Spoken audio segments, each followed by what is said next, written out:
नमस्कार, आप देख रहे हैं अपना चैनल अपनी न्यूज और मैं हूं आपके साथ प्रदीप शेयोकंद। इस वक्त मौजूद हैं केवीएस बुडायन में। आपको बता संसद के अंदर किस तरीके की कार्यवाही होती है और क्या क्या उसके अंदर जो पक्ष और विपक्ष मुद्दे रखता है, तमाम तरीके की नॉलेज देने के लिए बच्चों के लिए एक कार्यक्रम केवीएस विद्यालय के अंदर किया गया। आपको बता दें कि यहाँ पर संसद युवा संसद के नाम से एक प्रोग्राम को प्रोजेक्ट किया गया और आज उस प्रोग्राम को यहाँ पर बच्चों के सामने प्रदर्शित किया गया। एक तरफ पक्ष, एक तरफ विपक्ष और सभापति महोदय जो संसद के अंदर की कार्यवाही होती है वो कंप्लीट कार्यवाही को यहाँ पर उन्होंने एक तरीके से कह सकते हैं कि महसूस हो रहा था देखते हुए कि हम इस वक्त संसद में बैठे और पक्ष और विपक्ष के मुद्दों को है जो वहां पर देख पा रहे हैं। तो आपको आइए दिखाते हैं आज की जो संसद थी वो किस तरीके से बच्चों की संसद, युवा संसद आपको दिखाते हैं केवीएस विद्यालय।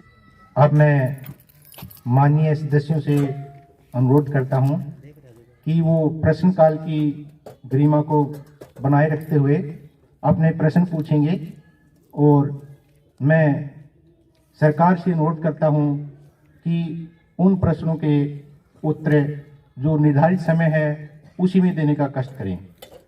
तो सबसे पहले समाजवादी पार्टी से मैं देव को आमंत्रित करता हूं। माननीय देव जी।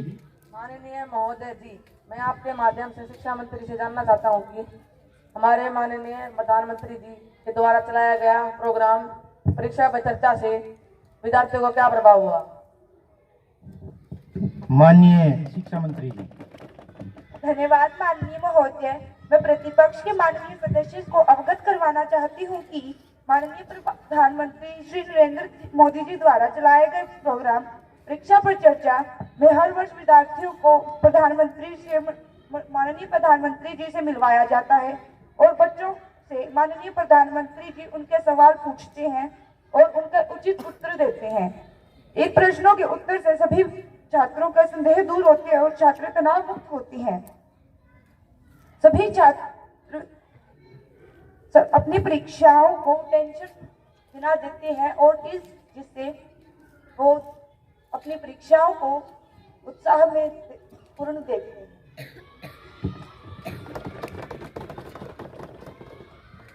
अकाली दल से माननीय जतिन जी, कृपया अपना प्रश्न पूछें। आदरणीय अध्यक्ष महोदय जी, मैं आपके माध्यम से सत्ता पक्ष के महिला एवं बाल विकास मंत्रालय से यह पूछना चाहता हूं कि महिलाओं को सुरक्षा प्रदान करवाने के लिए उनके द्वारा क्या क्या कदम उठाए जा रहे हैं, क्योंकि महिलाओं पर दिन प्रतिदिन अत्याचार की संख्या में वृद्धि हो रही है एवं संकुचित मानसिकता में वृद्धि हो रही है। समाज में दिनों दिन बढ़ती जा रही संकुचित मानसिकता में सरकार क्या कार्रवाई कर रही है, ऐसा क्यों हो रहा है। माननीय महिला और बाल विकास मंत्री जी। माननीय महोदय जी, मैं आपके माध्यम से यह अवगत कराना चाहती हूँ कि महिलाओं की सुरक्षा के लिए नियमों में बढ़ोतरी की गई है।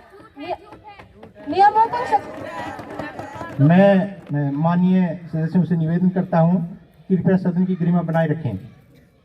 आप सुनिए, जवाब सुनते रहिए। नियमों को शक्तिशाली करने के लिए नया महिला सुरक्षा विभाग को स्थापित किया गया है, जिसमें महिलाओं की सुरक्षा के लिए अनेकों विषय भी सम्मिलित है। जैसे देश में महिलाओं की सुरक्षा बढ़ाने के लिए अनेकों प्रकार की परियोजनाओं को लागू किया गया है अथवा महिलाओं की सुरक्षा के लिए अनेकों कानूनों को भी पारित किया गया है। कानूनों में जैसे राष्ट्रीय महिला आयोग कानून, महिला सुरक्षा कानून, 198 महिला हेल्पलाइन नंबर को लॉन्च किया गया है। बहुत सारे राज्यों में महिलाओं एवं पुरुषों में भेदभाव किया जाता है। काम को लेकर भेदभाव, शिक्षा में भेदभाव, सामाजिक कार्यों में भेदभाव, लेकिन हमारी सरकार ने महिलाओं को बराबरी का दर्जा देने के लिए अनेकों प्रयास किए हैं तथा अनेकों कानूनों को भी पारित किया है। मैं माननीय सदस्यों से पुनः अनुरोध करता हूं कि कृपया अपना जो अलॉटेड समय है उसी निर्धारित समय में अपना उत्तर देने की कृपया करें। अब मैं बीजू जनता दल से माननीय श्री तन्मय को आमंत्रित करता हूं। माननीय महोदय, मैं सत्ता पक्ष के शिक्षा मंत्रालय से जानना चाहता हूं कि शिक्षा का अधिकार अधिनियम 2009 आरटीई एक्ट के अंतर्गत मुख्य नियमों को प्रत्यागत क्यों कर दिया गया है। माननीय शिक्षा मंत्री जी। धन्यवाद माननीय महोदय। मैं प्रतिपक्ष के माननीय सदस्य को यह अवगत करवाना चाहती हूँ कि हमारी सरकार ने नई शिक्षा नीति के तहत ग्रामीण क्षेत्रों के बच्चों की शिक्षा को सुनिश्चित करने की दिशा में अनेक कदम उठाए जा रहे हैं। सन 2030 तक हमने 100% साक्षरता का लक्ष्य रखा है। हमने वार्षिक बजट में शिक्षा पर खर्च होने वाली राशि को 4% से बढ़ाकर 6% कर दिया है। ग्रामीण क्षेत्र के छात्रों की छात्रावृत्ति की राशि भी 50,000 रुपए से बढ़ाकर 1 लाख रुपए कर दी गई है। देश में जिन राज्यों में हमारी सरकार है वहां भी साक्षरता के प्रति सबसे अधिक है।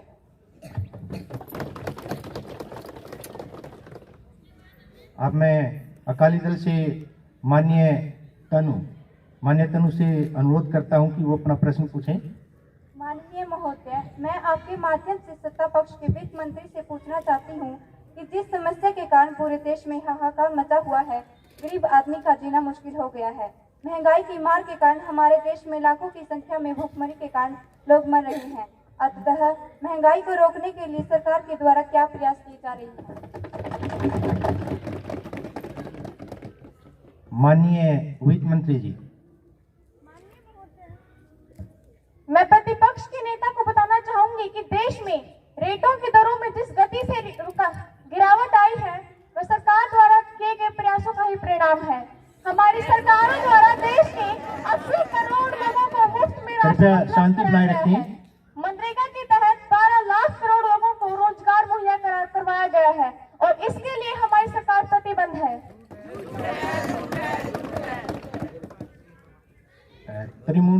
तृणमूल कांग्रेस से माननीय श्री राज जी।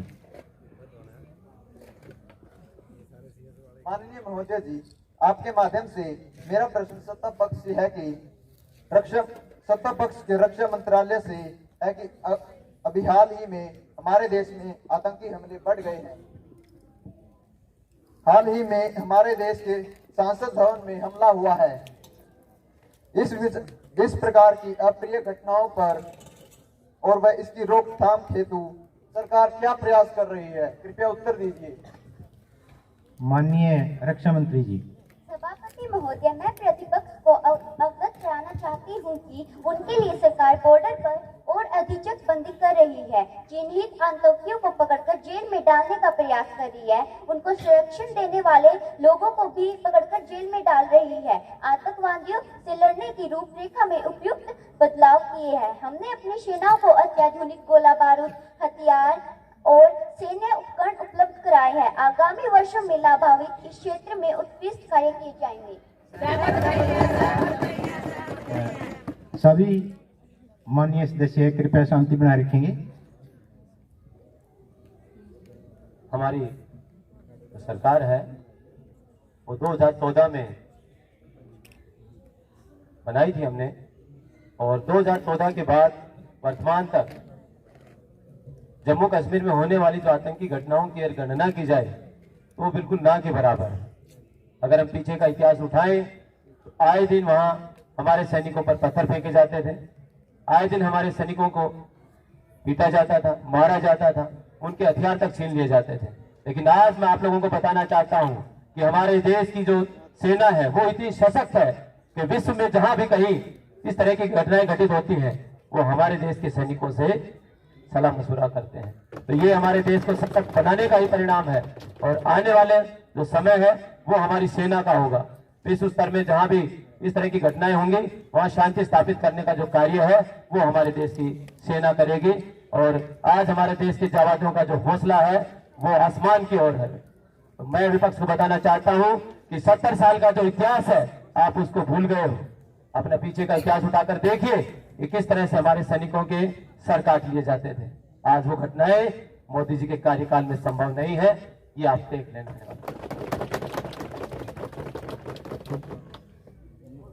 तेलंगाना राष्ट्र समिति से माननीय श्री मोहम्मद लतीफ जी।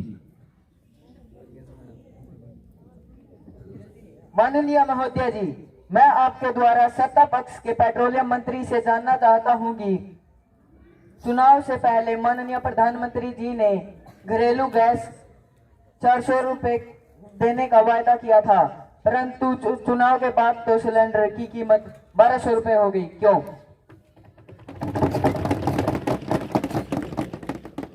माननीय ऊर्जा मंत्री जी, माननीय ऊर्जा मंत्री जी गीतांजलि। सभापति महोदय, मैं प्रतिपक्ष का धन्यवाद करती हूँ कि उन्होंने हमें याद दिलाया, परंतु मैं आपको विश्वास दिलाना चाहती हूँ कि हमारी सरकार वचनबद्ध कर जो कहा है वो करके दिखाएगी। यह शुभ समाचार आपको शीघ्र ही सुनने को मिलेगा। हमारी सरकार ने जो सिलेंडर 400 में देने का वचन दिया था वो 1200 में मिल रहा है, उसे 400 में देगी। इस सत्य में यह समाचार आपको सुनने को मिलेगा।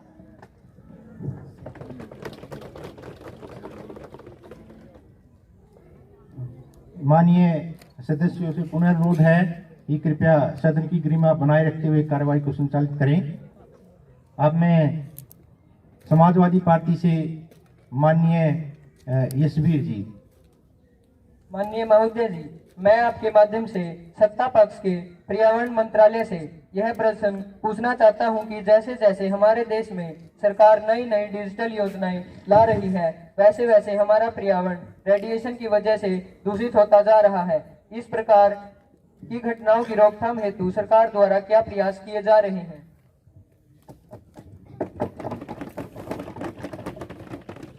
माननीय पर्यावरण मंत्री जी। माननीय सभापति महोदय, मैं प्रतिपक्ष को अवगत करवाना चाहती हूं कि रेडिएशन आदि को कम करने के लिए हम अधिक से अधिक पेड़ पौधे लगवाने का कार्यक्रम सुचारू रूप से चला रहे हैं, जिससे कि रेडिएशन में कमी ही नहीं अपितु चारों ओर वातावरण भी हरा भरा हो रहा है।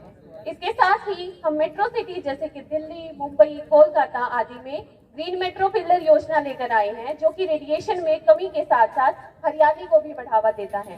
टेलीकॉम कंपनीज को हिदायतें दी गई हैं कि अपने नेटवर्क टावर को रिहायशी इलाकों से कम 3-4 किलोमीटर की दूरी पर स्थापित करें, जिससे कि जनजीवन पर रेडिएशन के प्रभाव को कम किया जा सकता है।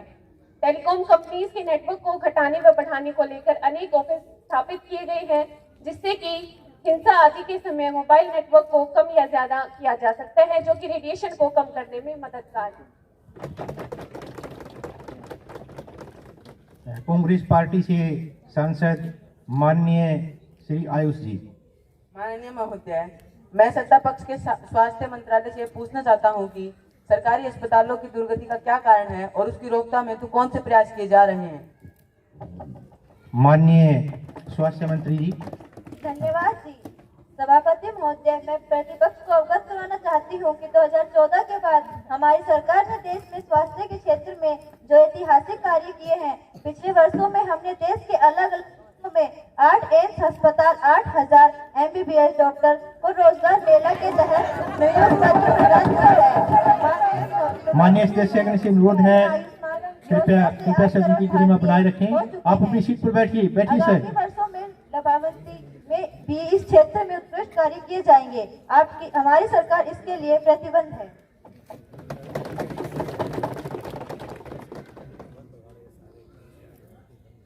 तेलंगाना राष्ट्र समिति से माननीय श्री सहदेव जी।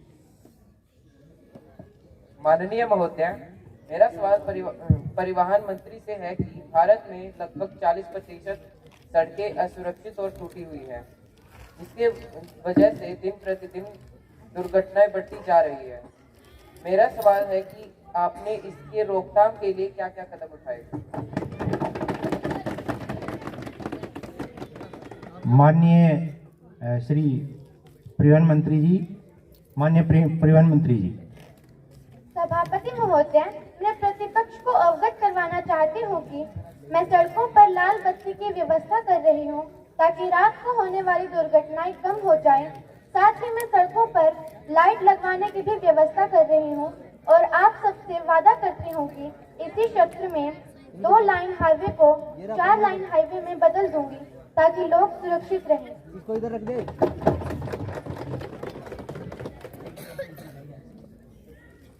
अभी अकाली दल से माननीय श्री आयुष जी। माननीय महोदय, मैं सत्ता पक्ष के खेल मंत्रालय से ये पूछना चाहता हूँ कि सरकारी विद्यालयों में व पीएम श्री केंद्रीय विद्यालयों में खेल सामग्री बढ़ाने व क्रिकेट के अलावा अन्य खेलों को और अधिक बढ़ावा देने के लिए सरकार के द्वारा कौन सी योजनाएं बनाई जा रही हैं?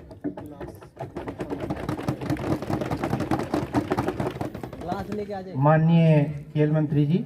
माननीय महोदय, मैं आप सबको यह अवगत करवाना चाहती हूँ कि हमने खेलों के तहत बहुत सारी योजनाएं बनाई है, जिसमें से एक खेलो इंडिया योजना भी है। इस योजना में हमें प्राथमिक कार्य 8 से 16 वर्ष की आयु के प्रतिभाशाली खिलाड़ियों की पहचान कराना और उनकी प्रतिभा को निखारने के लिए प्रेरित करना है। हम पीएमसी केंद्रीय विद्यालय में अलग से खेलों का आयोजन करवाया जाता है, जिसमें बच्चे अपना उत्कृष्ट स्थान प्राप्त करते हैं। और आप सब यह कह रहे हैं कि हम क्रिकेट के अलावा और खेलों को महत्व नहीं देते, परंतु यह बहुत गलत है, क्योंकि हम और खेलों को महत्व देते हैं, परंतु आप और खेलों को देखना इतना पसंद नहीं करते जितना आप क्रिकेट को खेलना पसंद करते हैं। महोदय जी, हमने राष्ट्रीय व अंतर्राष्ट्रीय खेलों में उत्कृष्ट प्रदर्शन करने वाले खिलाड़ियों को प्रथम रैंक की नौकरी भी देते हैं।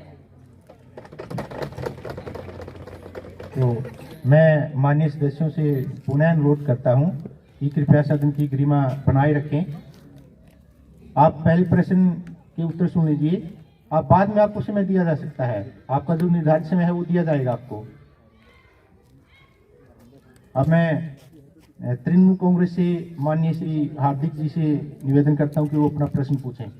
माननीय महोदय, मैं आपके द्वारा सत्ता पक्ष के कृषि मंत्री से यह पूछना चाहता हूं कि दिन प्रतिदिन किसानों की आत्महत्या की संख्या में क्यों वृद्धि हो रही है?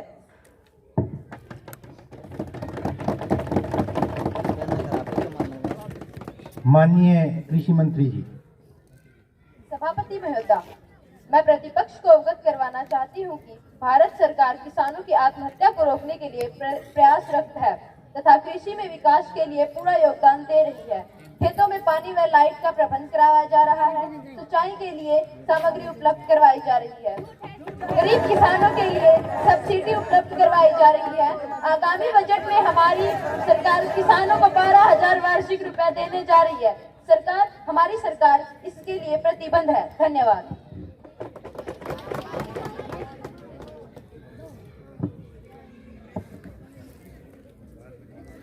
माननीय सभापति जी, हमारी सरकार से पहले देश में किसान मरने वालों की संख्या की अगर गिनती की जाए तो मेरे विचार से आज जो किसान आत्महत्या कर रहे हैं उनसे 20 से 30 गुना होंगे। इस देश के किसान को उसका सम्मान देने के लिए हमारी सरकार की ओर से किसान सम्मान निधि के रूप में 6,000 रुपए दिए जाते हैं और आने वाले समय में मैं देश के किसानों को बताना चाहता हूं कि 2024 के बाद 6,000 की जगह आपके 12,000 रुपए होंगे। कृषि उपकरणों की बात करें तो हमारे देश की सरकार आपके समय में 20% सब्सिडी दी जाती थी, हमने उस सब्सिडी की राशि को बढ़ाकर आज 50% कर दिया गया। खेत में काम करते वक्त अगर किसी किसान की मृत्यु हो जाती है तो हम बीमा राशि के रूप में 5 लाख रुपए की राशि देते हैं। आने वाले समय में इस देश के किसान को खुशहाल, समृद्ध और एक आत्मनिर्भर बनाने की दिशा में हमारी सरकार सदा प्रयासरत रहेगी। मैं ऐसा देश के किसानों को विश्वास दिलाता हूं।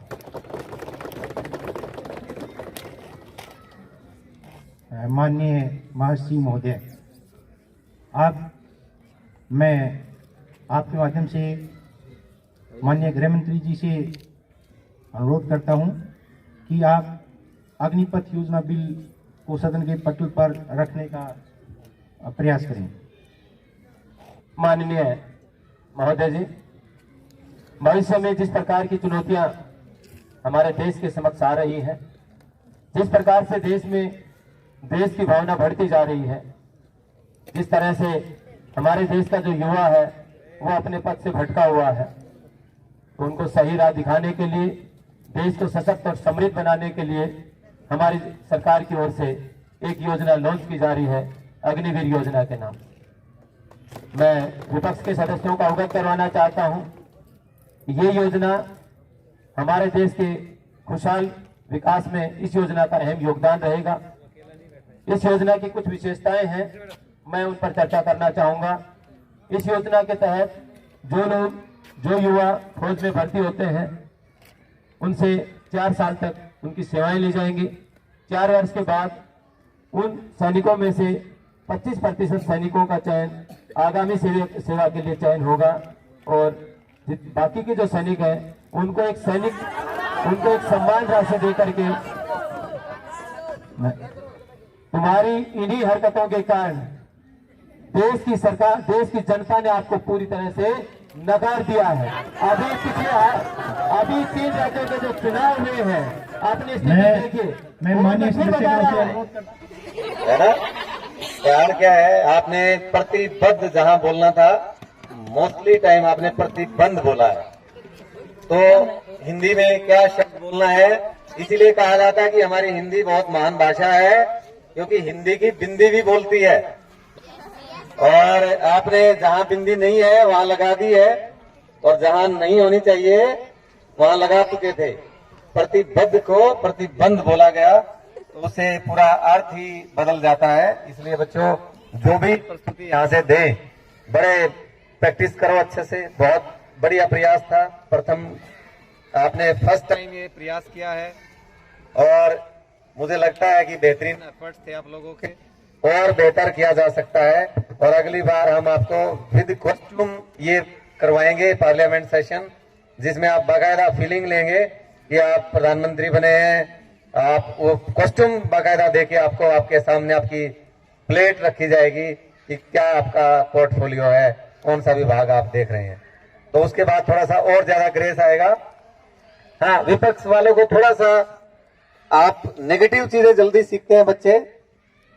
हम ये जो माननीय सांसदों का लास्ट में उठकर जाना, संसद से छोड़कर जाना, ये थोड़ा शोभनीय नहीं था।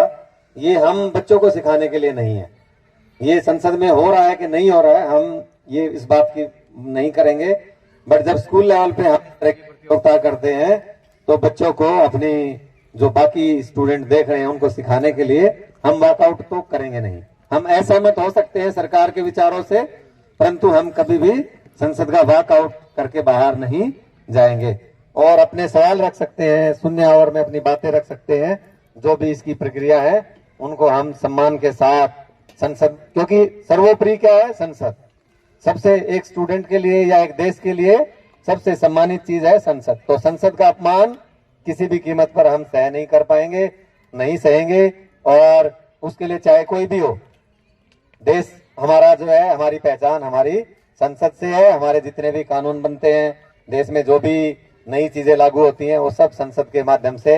अब अगर आज आप इस स्कूल में बैठे हैं और ये स्कूल यहाँ खुला है, तो इसमें भी संसद का बहुत महत्वपूर्ण योगदान है। और उसी के तहत हमारे केंद्रीय विद्यालय को पीएम श्री केंद्रीय विद्यालय का दर्जा दिया गया है। संसद में ही कानून पास हुआ, तभी हम लोग आज यहाँ केंद्रीय विद्यालय ना रह करके सिंपली क्या बन गए हैं, पीएम श्री केंद्रीय विद्यालय बुढ़ायन जींद।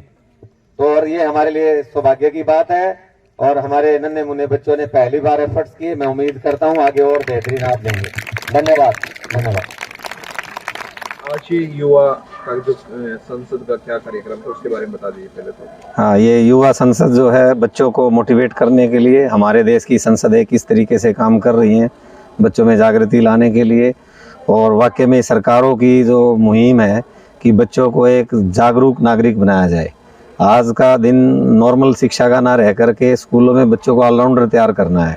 तो उसके तहत ये पीएम श्री के तहत हम इन प्रोग्राम्स को अपने स्कूलों में कर रहे हैं। कौन कौन सी क्लास के स्टूडेंट इसमें शामिल? इसमें हमने सभी पूरे स्कूल के बच्चों को शामिल किया है। जो हमारे सांसद महोदय का रोल निभा रहे थे वो बच्चे सीनियर क्लासेस से हैं, वो 8वीं से लेके 12वीं तक के बच्चे हैं। और बाकी जितने भी श्रोता थे, दर्शक थे, वो सभी क्लासेस के बैठ के इसको एंजॉय कर रहे थे। तो किस तरीके का रिस्पांस बच्चों में आपने देखा? बच्चे आपने भी देखा, और बच्चों में हौसला और कितना जागरूकता है, जानना चाहते हैं संसद के बारे में कि संसद कैसे काम करती है देश की, किस तरीके से कानून बनते हैं। बच्चों में तो सीखने की लगन होती है, भूख होती है। वो हमारे ऊपर है कि हम उनको कैसे सिखाते हैं। क्या नया मोटिवेशन मिला इनको आज मुझे लगता है कि हर बच्चा एक जागरूक नागरिक बनेगा देश का आने वाले समय में। और ये तो भविष्य ही नहीं के हाथों में है, और हो सकता है आने वाले समय में इनमें से ही कोई एक आध सांसद महोदय बनकर संसद में पहुंचे, और जो यहाँ से सीखा है स्कूलों से, एक चरित्र निर्माण जो हो रहा है बच्चों का, वो संसद तक पहुंचे। इस तरह के कार्यक्रम आगे भी करवाए जाएंगे? बिल्कुल बिल्कुल, इसको हम और ये अभी हमने स्कूल लेवल पे किया है, हम इसको और भव्य तरीके से करेंगे और पूरा मीडिया को भी हम आमंत्रित करेंगे उस प्रोग्राम को कवर करने के लिए।